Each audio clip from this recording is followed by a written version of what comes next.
The heat of the Sicilian summer pressed down on the island like a heavy hand in July 1943.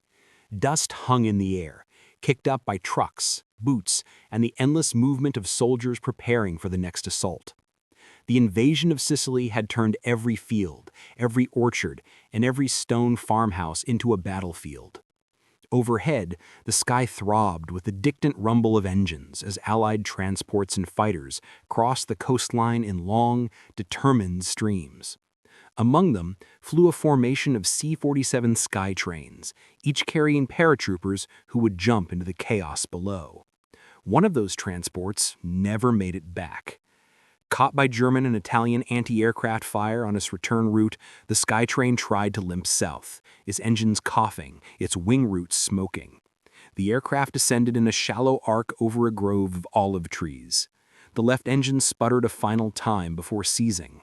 The pilot, fighting the yoke with fading strength, managed to bring the aircraft down in a rough but controlled belly landing. Dust exploded around it as the wheels tore through the soil. The fuselage scraped across the dry ground until the plane came to a shuddering stop near a stone wall. The crew scrambled out and fled toward Allied lines, leaving behind a wounded but intact machine. Within hours, German patrols reached the crash site. At first glance, the Dakota, as the British called it, looked plain. It had no sleek lines like a Messerschmitt, no imposing silhouette like a Junkers bomber. It was simply a transport aircraft, utilitarian and unremarkable. But the Germans knew better than to ignore enemy technology. They quickly secured the area and summoned a team of Luftwaffe engineers from an airfield near Catania. When the engineers arrived, they approached the downed aircraft with the cautious excitement of men who lived to understand machines. One of them, a veteran inspector who had examined everything from captured Spitfires to Soviet Yak fighters, walked slowly around the fuselage, running his hand across the skin of the aircraft. He expected thin metal, perhaps dented by the landing. Instead, he felt something surprising. The surface was smooth, rigid, and far tougher than he anticipated. He tapped it with his knuckles. It rang with a firmness that did not match its weight. He motioned to another engineer. They tested the skin again. Light. Strong. More than it should be. They exchanged glances. Something about this transport was different. The interior told another story. They stepped inside through the torn cargo door, expecting chaos, but the cabin was simple, almost Spartan. Cargo rails, bench seating, exposed ribs, straight lines everywhere. The engineers knelt, touched, measured, and recorded. They noticed how the floor panels lifted easily, how the bulkheads could be accessed without tools, and how the wiring ran cleanly along the fuselage with minimal complexity. There was nothing glamorous in the design, no polished fittings, no intricate mechanisms. Everything seemed built for one purpose: to work, and to keep working, even in a crash landing.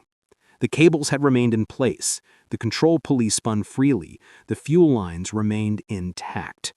The Germans found themselves murmuring in confusion. American machines were supposed to be crude copies of European engineering, or so propaganda often claimed. Yet this transport had survived a landing that would have torn apart many of their own designs, and it had done so with an almost stubborn simplicity. Outside, Wehrmacht soldiers gathered pieces of wreckage that had broken off during the skid. When they handed these fragments to the engineers, the surprise grew deeper. The aluminum alloy was lighter than expected. The rivet spacing was precise. The stress lines revealed careful load distribution. The lead engineer turned to his colleagues with a quiet statement. "This is no ordinary transport." The Germans began a more thorough inspection. They tested bends in the skin. They examined the ring root construction. They studied the reinforced floor beams designed to handle heavy cargo loads. They even checked the landing gear mounts, noting how clean and structurally efficient the design was. Everything about the aircraft suggested a philosophy they were not used to. Not elegance, not speed, not German engineering complexity, but endurance. It was as if the aircraft had been built by people who expected it to fly in deserts, jungles, mountains, and storms. An aircraft meant for pilots who did not have perfect airfields, or perfect fuel, or perfect mechanics. A machine built to survive war, not through sophistication, but through resilience. By late afternoon, as the Sicilian sun fell in long orange stripes across the wreckage, the lead engineer wrote the first sentence of what would become a famous report. "This airplane is built not for beauty or refinement. It is built to last forever." The men around him nodded. They understood that the aircraft before them was more than a transport. It was a philosophy in metal, a machine that survived because it refused to break. And in that moment, standing beside a broken but unbowed Dakota, the Germans began to realize why the Allies trusted this aircraft so deeply, and why it had earned a reputation on every front line of the war as the machine that simply would not quit. The next morning, the Sicilian sun rose over the crash site, turning the olive trees gold and warming the metal of the downed Dakota until it glowed faintly in the light. The Luftwaffe engineers returned with proper tools, notebooks, calipers, and small testing kits. They were eager to understand why the aircraft had survived a landing that should have torn it apart. The lead engineer directed his team to begin with the outer skin. They removed a panel from the fuselage near the tail section, where the impact had left only shallow dents. When they lifted it from the frame, they were immediately struck by its weight. Or rather, the lack of weight. The panel was far lighter than expected for something that had protected the aircraft through a crash landing. The metal flexed slightly between their hands, springing back into shape with a resilience that made the engineers pause. They bent it again, still resisted, still returned.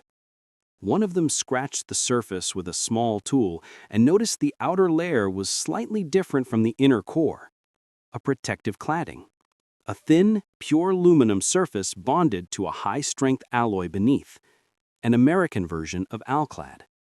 The Germans knew about layered alloys, but this one felt refined in a way that surprised them. Not delicate, not brittle, not something that required delicate maintenance. It was simply strong and light. The lead engineer marked his notes with growing interest. He knew that aluminum strength came at a cost. Most alloys used in Luftwaffe designs required meticulous care, protection from corrosion, or special treatments during manufacturing. This alloy, by contrast, looked as if it could be exposed to the sun, the sea, and the rain, then be wiped clean and used again without hesitation. They moved to the wing root, where the forces of landing had been greatest. When they inspected the structural ribs, they again found metal that defied expectations. The Germans were accustomed to intricate lattice frameworks or stressed skin methods that required high-precision machining. The Dakota used something simpler: straight spars, thick ribs, clean joins, efficient rivet lines spaced with mathematical precision, yet executed with mass production in mind. There was nothing fragile here, no dependence on tight tolerances, no vulnerability to dust or grit. It was as if the Americans designed the aircraft to be repaired in the middle of nowhere by a man with nothing more than a hammer and determination. One engineer knelt beside the wing and scraped away paint to reach the bare metal. He tested it with a small magnet and smiled. Non-magnetic, just as expected. But the density reading he obtained made him frown in confusion. He tested again. Same result. The alloy was lighter than comparable German designs, yet could clearly absorb severe punishment. Another engineer performed a crude field bending test on a small strip removed from the damaged flap. He bent it sharply until his knuckles turned white. The strip creaked but held. It did not crack. It did not shear. It simply bowed and then returned almost to its original shape. He looked up at his colleagues with disbelief. This is not normal aluminum. The phrase passed around the group like a revelation. They tested rivet strength next. German aircraft often used flush rivets for aerodynamic cleanliness, a design choice that looked elegant but required more delicate maintenance. The Dakota used round head rivets that protruded slightly, but distributed stress over a wider surface area. Stronger, simpler, faster to install, almost impossible to loosen under vibration. The Germans pulled several rivets out with a portable tool and examined the shank. Uniform, clean, overbuilt, reliable. Everything about the construction radiated the same idea: function over form. There was no elegance in appearance, but every piece served a purpose and served it well. The engineers then inspected the cargo floor. They expected light material, suitable only for modest loads. Instead, they found reinforced beams capable of supporting heavy cargo, jeeps, fuel drums, and equipment that would overstress many German transports. The beams had survived the crash with minimal bending, protected by the intelligent arrangement of stress paths through the fuselage. And again they saw it: simplicity, strength, durability. The aircraft had been built for punishment. Battalions of paratroopers, rough landings, dirt airstrips, tropical humidity, winter ice. It was a machine expected to work everywhere without complaint. As they pieced together the structure, the Luftwaffe engineers began to understand the philosophical divide between German and American aircraft design. German designs often celebrated precision, high performance, and advanced engineering that pushed the limits of technology. The Dakota did not push any limits. It simply met every requirement of war with unwavering reliability. One of the engineers stepped back from the fuselage and shook his head slowly. Amerikaner bauen nicht schön, sie bauen für die Ewigkeit. Americans do not build beautifully, they build for eternity. The others nodded. The truth was undeniable. The metallurgy alone proved it. The skin of the Dakota was a shield, not polished, not perfect, but incredibly difficult to break. And as they finished their analysis, the engineers realized why this modest-looking transport had become the backbone of Allied logistics. Its skin did not crack, its frame did not twist, its materials did not fail under stress. The Dakota survived because it was built from metal that refused to bend to war. It was the first secret the Germans uncovered, and they sensed more secrets waiting in the engines that rested silently under the Sicilian sun. The Germans approached the engines of the downed Dakota with a mixture of curiosity and skepticism. In their minds, American engines were powerful but crude, designed for mass production rather than refined engineering. They expected the Pratt Whitney R-1830 twin Wasp to confirm their assumptions. Instead, it dismantled them, one piece at a time. The left engine had taken the worst of the crash.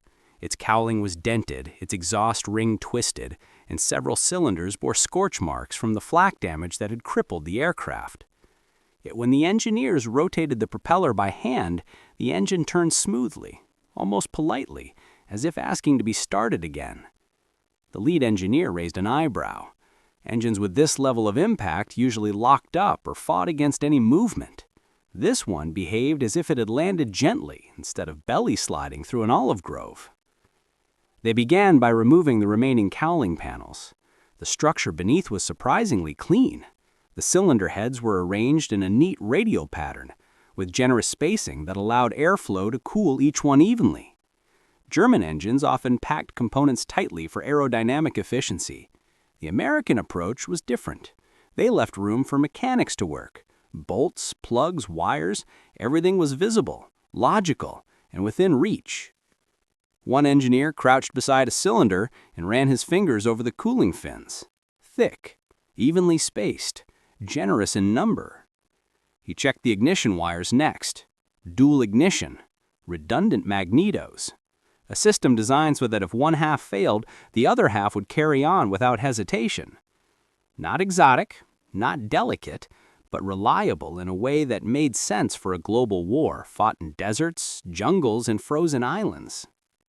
Another engineer examined the carburetor with great interest. German aircraft often used fuel injection systems that provided excellent performance but demanded precise calibration and high-grade fuel. The C-47 used a simple, sturdy carburetor that tolerated impurities, varied mixtures, and rough handling. It did not give perfect performance at all altitudes, but it refused to quit. It fed the engine consistently, forgiving errors, forgiving weather, forgiving conditions that no engineer could predict. As they worked, one engineer murmured a quiet comment. "This motor was made for men who do not have perfect fuel." The others nodded. Next, they drained the oil. They expected burnt residue or metal fragments from the hard landing. Instead, the oil came out cleaner than anticipated, darkened by heat, but not contaminated by shattered parts. They opened the filter. No flakes, no shavings, no warning signs. The engine had taken damage, but it had not failed. They studied the valves, the rocker arms, the pushrod tubes. Everything was simple, durable, and arranged for easy maintenance. A mechanic could change plugs in minutes. A field crew could swap a cylinder bank without special tools. And the Germans found themselves confronting a startling truth. The Americans had not built their engines for maximum output. They had built them for unstoppable endurance. One engineer laughed under his breath, not mockingly, but in disbelief. "We make engines for precision," he said. "They make engines for war." They decided to attempt a full rotation test. Several engineers gripped the blades of the propeller and pulled. The engine spun freely. No grinding, no hesitation. The pistons compressed with steady rhythm.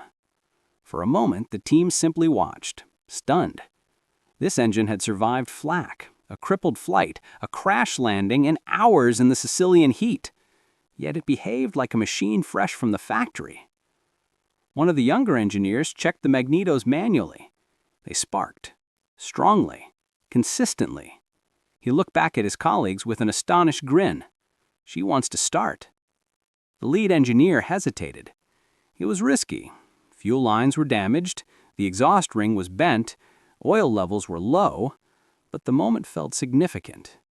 He nodded. "Prepare it." They connected a small auxiliary tank and rigged a temporary ignition switch.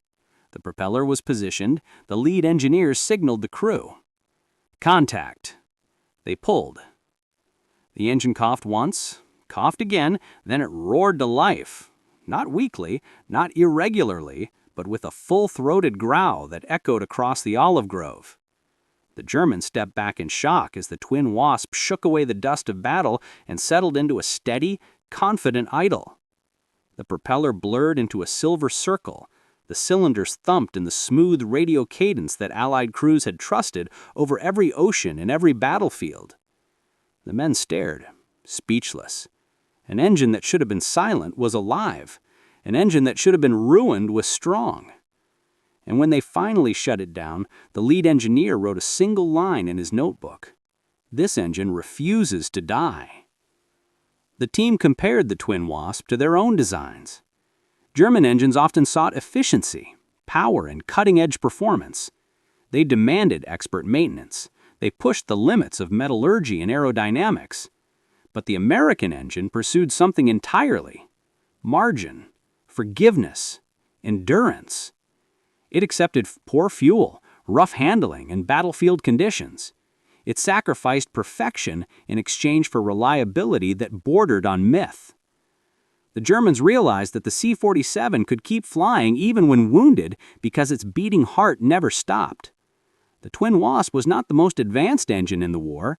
It was simply the one that kept running longest. And as the engineers packed their tools and prepared their formal report, they understood something deeper.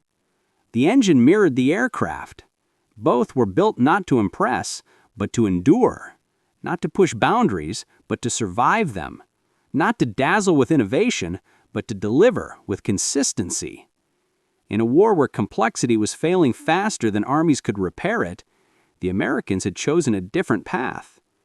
And the Germans, standing beside a battered but still breathing Dakota, began to grasp why the Allies could move men and supplies across continents with a rhythm that seemed unstoppable. The secret was not brilliance. The secret was reliability. By the time the Germans moved from the engines to the flight controls of the downed Dakota, they already sensed a pattern.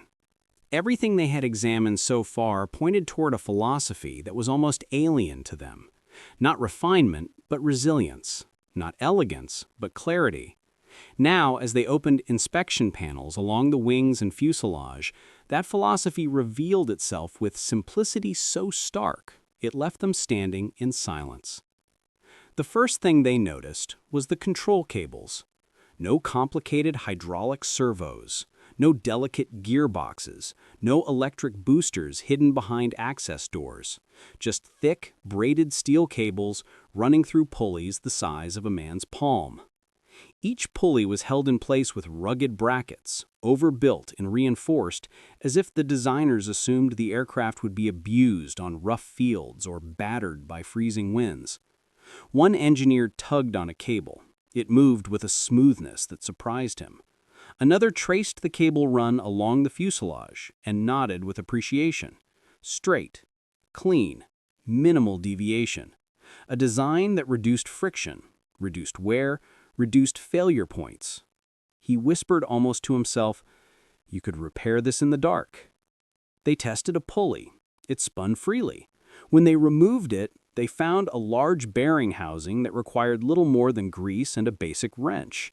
No precision tools, no specialized parts, replaceable anywhere in the world. One engineer laughed softly, "Ein Kind kann es reparieren." A child could repair it. To German engineers accustomed to aircraft like the U-52 and H-111, the Dakota's simplicity was almost shocking. Their machines used more complex systems, balancing aerodynamic performance with mechanical sophistication. But this American aircraft seemed designed from the first blueprint with one singular purpose: keep flying, no matter the climate, the airfield, or the skill level of the crew. Next, they inspected the control column linkages. Again, nothing fancy, push rods that were thick, direct, and almost impossible to jam. Hinges that were not sleek but were brutally strong. Clevis pins so large they would have looked at home on a tank rather than a transport aircraft. They examined the elevator system. The cables ran through an elegantly simple arrangement of pulleys, whose alignment was nearly perfect, not because of fine craftsmanship alone, but because the design itself tolerated rough handling and imperfect conditions. Even after the belly landing, the elevator linkages had remained intact. A few pulleys were scratched, one cable strand had frayed, but the system as a whole was still functional. One engineer behind the tail section stopped and stared at the trim wheel mechanism. He turned it slowly. It moved with satisfying resistance, lifting and lowering the trim tab with a precision he could feel through his fingertips. The mechanism was exposed, easy to inspect, easy to lubricate, easy to repair. No hidden compartments, no delicate gearing. He wrote in his notebook, "This airplane is designed for men who have never seen a proper workshop." Then came the aileron controls. Here again the Dakota revealed its genius. Instead of multiple, complex linkages, a single, clean cable system ran through reinforced guide points. The cables were tensioned in a way that allowed small damage to be tolerated without immediate failure. A single frayed strand did not doom the aircraft. A pulley jam could be fixed with improvised tools. The Germans found themselves comparing it to the fighters and bombers they maintained daily. Their machines excelled at performance but required careful calibration. The Dakota seemed almost proud of requiring none. The lead engineer instructed the team to check for redundancy. The Americans had installed dual cable paths in critical areas, ensuring that if one system was shot away, the pilot still had partial control. The engineers stared at one another. They knew the value of such redundancy. They also knew how rarely such features were implemented in German designs under wartime pressure. They moved next to the cockpit. The control yoke was thick, almost ugly by German standards, with grips that seemed designed for pilots wearing gloves caked with dust, oil, or frost. The throttle quadrant was equally robust, its levers large and forgiving. Nothing required delicate handling. Nothing invited mechanical weakness. A young engineer sat in the pilot's seat and looked at the instrument panel. Simple gauges, clear markings, no excess, no maze of switches. The kind of cockpit any pilot could learn fast and rely upon even when shaken, wounded, or exhausted. He said quietly, "They build for the farm boy. We build for the engineer." The others understood. The Americans designed aircraft for mass mobilization, for pilots with limited experience, for mechanics working on mud, snow, or sand, for armies that moved across continents and needed machines that could adapt to whatever environment they found. The control surfaces of the Dakota could be removed and replaced in hours. The cables could be spliced with simple clamps. The pulleys could be changed with a screwdriver. A squad of infantry without formal training could keep the aircraft operational long enough for proper mechanics to arrive. Finally, the engineers tested one more element. They climbed onto the wing, reached into the aileron inspection panel, and applied pressure to the cables while another man moved the yoke inside the cockpit. The surfaces responded instantly, smoothly, without hesitation. The lead engineer closed his notebook with a soft but decisive motion. "This is not brilliance," he said. "This is wisdom." The Dakota's control systems were not revolutionary. They were rational, purposeful, resilient. And that resilience explains something the Germans already suspected. Why Allied supply lines never seemed to break. Why Dakota transports crossed oceans and mountains with confidence. Why paratroopers trusted the aircraft that carried them into darkness. The Dakota did not need complexity. It needed to work. Always. And as the Germans stepped back from the aircraft, dust swirling around its scarred fuselage, they understood that they had uncovered the third secret of its success. The Dakota could be kept alive by anyone with two hands and determination. In a war of attrition, that made it nearly unstoppable. By the time the Germans completed their examination of the downed Dakota, the sun was sinking low over the Sicilian hills, casting long shadows across the olive grove where the aircraft had landed. The Luftwaffe engineers gathered beside the battered transport, notebooks heavy with sketches, diagrams, measurements, and observations.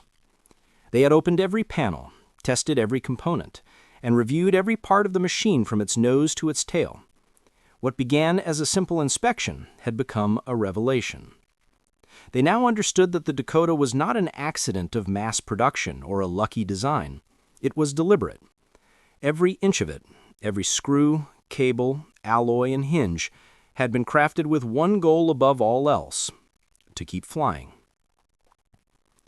The lead engineer stood at the wing root, staring at the aircraft in silence before addressing his team. "We build machines to perform," he said. "They build machines to endure." It was not criticism, it was admiration.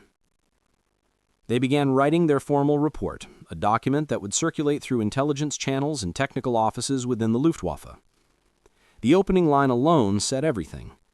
"This aircraft represents a philosophy we have underestimated." They detailed the alloy skin that refused to crack, the structure that absorbed punishment, the engines that started even after a crash, the controls that could be repaired in the field by soldiers with no specialized training. The report drew comparisons between the Dakota and German transports. The G-52 was rugged, yes, but old, heavy, slow, built in another era. The HE-111 transport conversions were fragile and vulnerable. The Me-323 Gigant was powerful, but required entire ground crews and armored columns to support it. Against all of them, the Dakota stood apart. It could land on dirt, sand, ice, or grass. It could be repaired with the simplest tools. It could haul cargo far beyond what its delicate appearance suggested. And most of all, it simply refused to stop working. One section of the report described the engines. Even after damage and poor conditions, both power plants show an extraordinary willingness to operate. This is not high technology. This is good technology. Another section addressed field maintenance. A single Jeep can service this aircraft. A single airman can perform half its upkeep. Complex repair shops are unnecessary. And perhaps the most revealing sentence of all came near the end. If we possessed an aircraft of this kind, our logistical fortunes in this war might be very different. The engineers did not exaggerate. They knew that the war in North Africa, the retreat from Stalingrad, the supply struggles in Italy, every one of those operations had suffered because German logistics depended on machines that were too fragile, too complex, or too resource-intensive. The Dakota represented the opposite approach. It was the Allied backbone, the silent strength behind every invasion, every airborne assault, every front line in need of food, ammunition, fuel, or evacuation. When the engineers finished their report, they stood quietly around the wrecked aircraft. The olive grove was still, the only sound the whisper of the wind brushing against the torn fabric of the control surfaces. One of the younger engineers broke the silence. "This machine will fly again if we let it." The others looked at him, then at the aircraft. He was not wrong. With a few replacement parts, fresh oil, and a small fuel truck, the Dakota could likely be coaxed back into the sky. Even in death, it seemed unwilling to accept defeat. But the wreck would never fly again. Orders were orders. The engineers collected their tools and prepared to depart. Intelligence officers would arrive soon to evaluate whether anything should be salvaged or destroyed. Before leaving, the lead engineer placed his hand on the fuselage one last time. He was not thinking about alloys or cables or engines. He was thinking about something far more human. The men who had flown this machine. The men who had trusted it with their lives. The men who jumped from its doors into darkness. He understood now why they trusted it. He whispered, almost to himself, "The Americans have built not a machine, but a companion." The Dakota had proven itself across the globe. Over the Burmese jungle, across the deserts of Africa, through the storms of the North Atlantic, over the frozen Aleutian Islands. And now, even in its broken state in Sicily, it taught its enemies something they had never realized. Reliability wins wars. Not speed, not complexity, not beauty. Just the relentless, stubborn refusal of a machine to break down, even when everything around it is falling apart. As the Germans walked away and the evening air cooled over the wreck, the Dakota remained where it fell, silent, weathered, but still whole. It was a testament not to brilliance, but to purpose. Not to innovation, but to endurance. And as history would later prove, the aircraft they studied that day would not die in Sicily, nor would its legacy. Long after the war ended, Dakotas flew on. They carried food to Berlin, mail to Alaska, medicine across Africa, and passengers across South America. Some flew for 50 years. Some still fly today. The Germans were right. The Dakota was not built to impress. It was built to last forever.